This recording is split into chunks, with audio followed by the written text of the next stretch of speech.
जय श्रीमन नारायण। जो टिप्पणी मैं देने जा रही हूँ वो रामानुजदास श्रीमान गट्टू वेणुगोपाल स्वामी द्वारा दी जा रही है। अध्याय 18 मोक्ष संन्यास योग श्लोक 11। न हि देहभृता शक्यं त्यक्तुं कर्माणि अशेषतः यस्तु कर्मफलत्यागी सत्यागी इति अभिधीयते। ओम। गीताचार्य श्री कृष्ण परमात्मा अर्जुन का साथ में सभी लोग न मोक्ष संन्यास योग सिखा रहा। परमात्मा कह रहा अर्जुन, जब तक मैं शरीर में हाँ तब तक सभी कर्मों का पूर्ण रूप से त्याग करना संभव को नहीं। हाँ, कर्म शरीर का पोषण के लिए किए जाना चाहिए, इसलिए चूंकि कर्मों का प्रदर्शन से बच्चों को नहीं जा सका है, इसलिए शास्त्र कहा कि जो सभी कर्म करा और सभी कर्मों का फलों को त्याग करा है वही वास्तविक त्यागी है। इसको कहकर श्री कृष्ण परमात्मा यह स्पष्ट कर रहा कि जब तक शरीर है तब तक शरीर का पोषण के लिए कर्म करना आवश्यक है।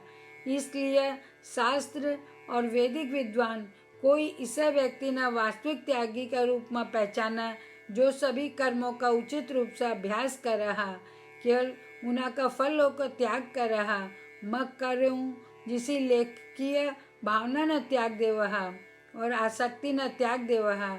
इसलिए जब तक मैं शरीर में हाँ माने जो भी कर्म करना है उन्हें बिना फल की आशा किए ठीक से करना चाहिए। माना सभी कर्म श्रीमन नारायण की सेवा का रूप में करना चाहिए। श्रीमन नारायण की प्राप्ति ने अपना जीवन को लक्ष्य बनाता हुआ और केवल श्रीमन नारायण की शरण में जाता हुआ माना श्री कृष्ण परमात्मा का वचनों ने श्लोक का रूप में दोहराने को प्रयास करना चाहिए। न हि देहभृता शक्यं त्यक्तुं कर्माण्यशेषतः यस्तु कर्मफलत्यागी सत्यागीत्यभिधीयते। जय श्रीमन नारायण। श्रीमद् भगवद गीता को संपूर्ण सार श्री कृष्ण परमात्मा द्वारा अध्याय 18 श्लोक 65 से 70 में 8 काम करना दिया गया है। श्री कृष्ण कहा, मना वो लोग पसंद है जो ये 8 बातों को पालन करे। मैं भी भक्त के हर तरह से रक्षा करूँगा। श्री कृष्ण परमात्मा द्वारा बोली गई संपूर्ण भगवद गीता न सुनने के बाद अर्जुन कहा, करिष्ये वचनम त्व, जिको अर्थ कृष्ण मैं बयही करूँगा जहाँ थे कहोगा।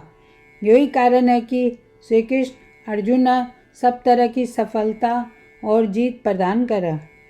आओ आपा परमात्मा ने वचन देवा कि ये 8 कर्मों का पालन करांगा। यहाँ की कोई पूजा तप या यज्ञ को नहीं जो परमात्मा ने यह शब्द देने से बढ़कर है।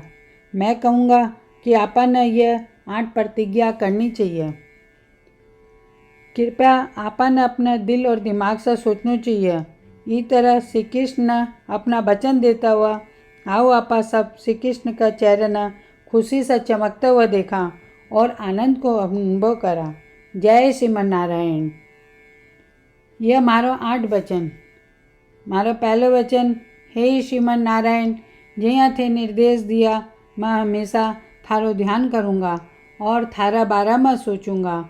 मारो दूसरो वचन, हे श्रीमन नारायण, जहाँ थे सलाह दिया मैं हमेशा थारो भक्त रहूँगा।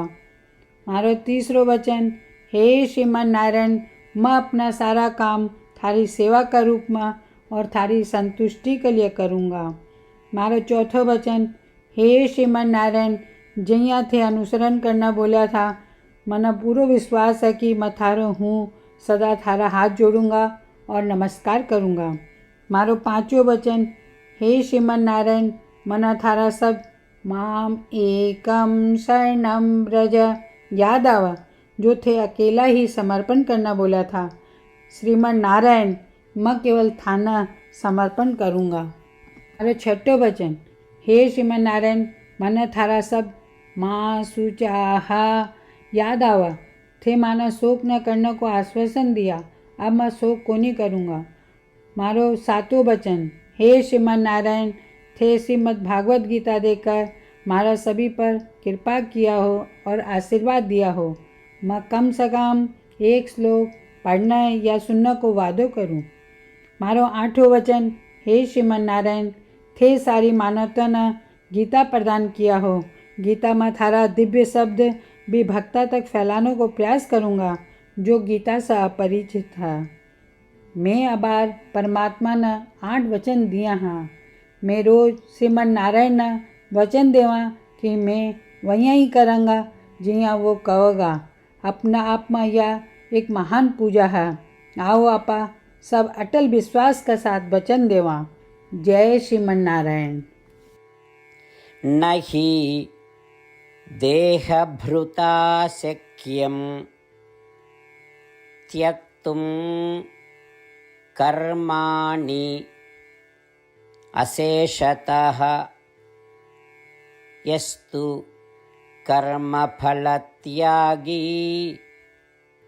सत्यागी इति अभिधीयते। ॐ न हि देहभृता शक्यं त्यक्तुं कर्माण्यशेषतः यस्तु कर्मफलत्यागी सत्यागीत्यभिधीयते।